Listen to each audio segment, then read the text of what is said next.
Today, we are talking about a major international issue that is making headlines: the reaction of the United States to new developments around Sharia law in northern Nigeria. This is a topic that is not just about law, but about religion, culture, security, and the future of Nigeria. Before we go deeper, don't forget to like this video and subscribe to the channel so you don't miss any updates.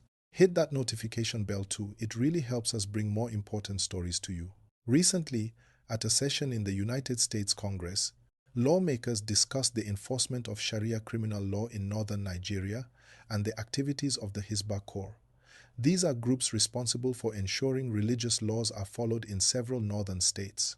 Some experts, speaking to the Congress, highlighted that these laws are sometimes misused, creating situations where religious minorities, particularly Christians, are at risk of persecution. This has sparked concern in the United States and among international observers. The U.S.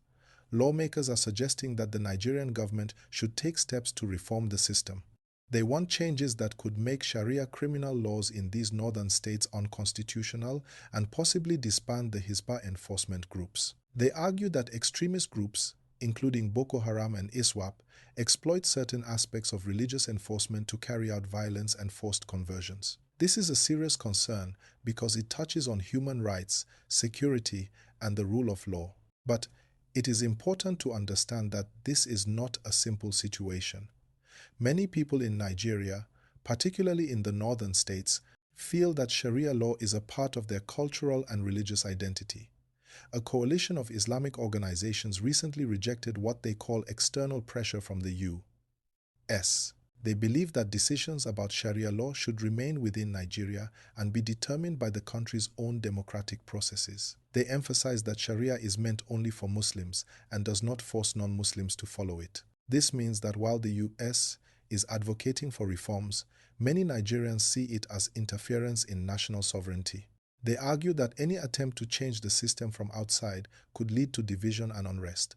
It is a delicate balance between respecting religious tradition and ensuring human rights for all citizens. Let's take a moment to think about what this means for the everyday person.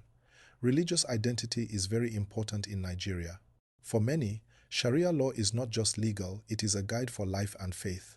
Changing it suddenly or forcing reforms from the outside could be seen as disrespecting that faith.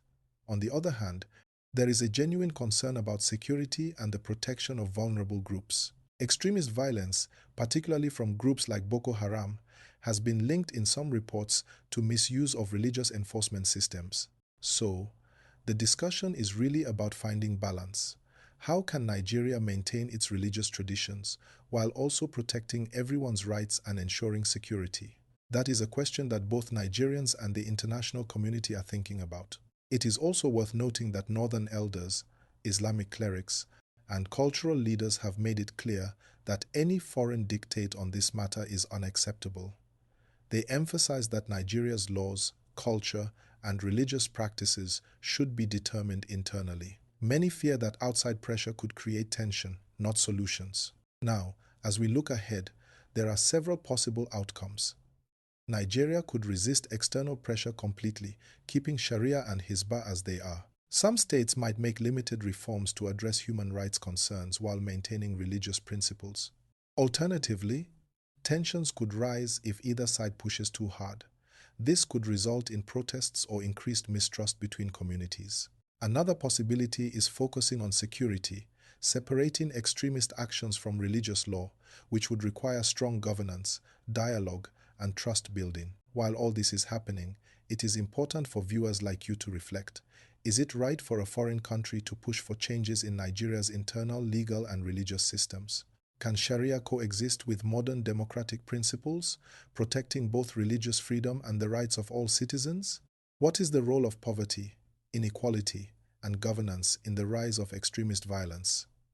These are the questions we need to think about. Remember to like this video and subscribe if you haven't already. Your support helps us bring you important news in a way that is clear and engaging. Share this video with friends and family, because conversations like this matter. The reality is that this moment is historic.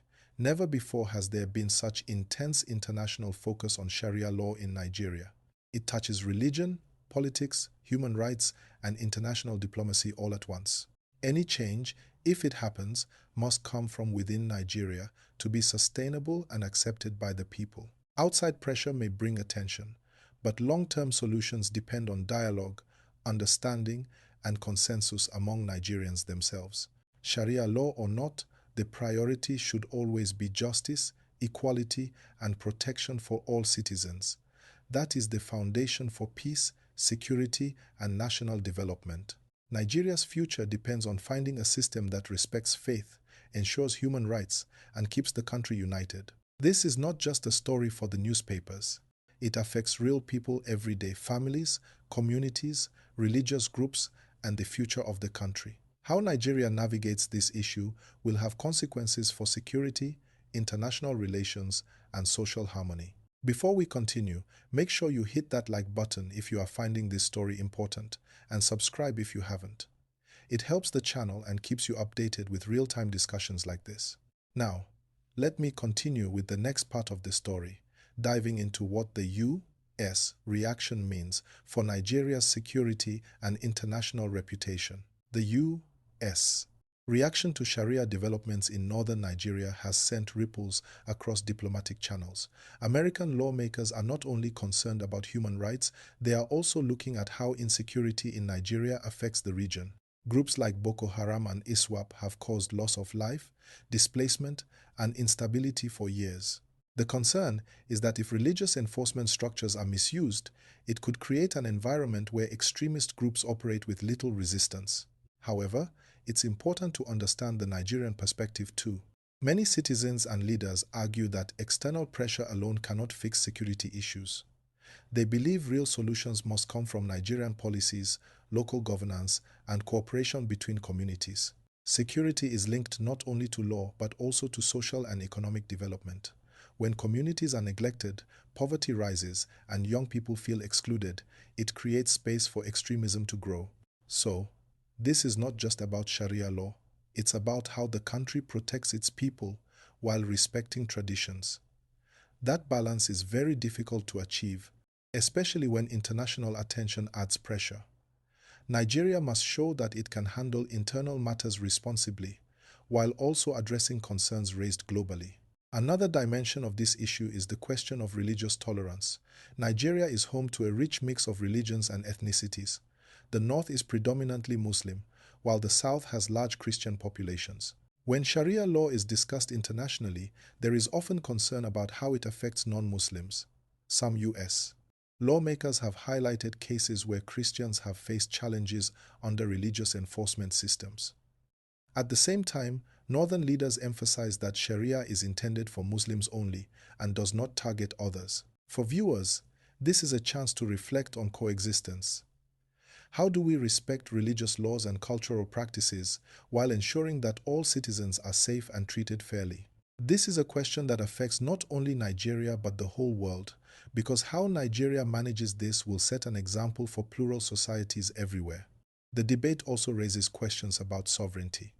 Many Nigerians feel strongly that foreign governments should not dictate local laws. They believe that Nigeria is capable of reforming its systems internally, through dialogue, legislation, and community involvement. Foreign pressure may bring attention, but lasting change must be homegrown to be effective and accepted by the people.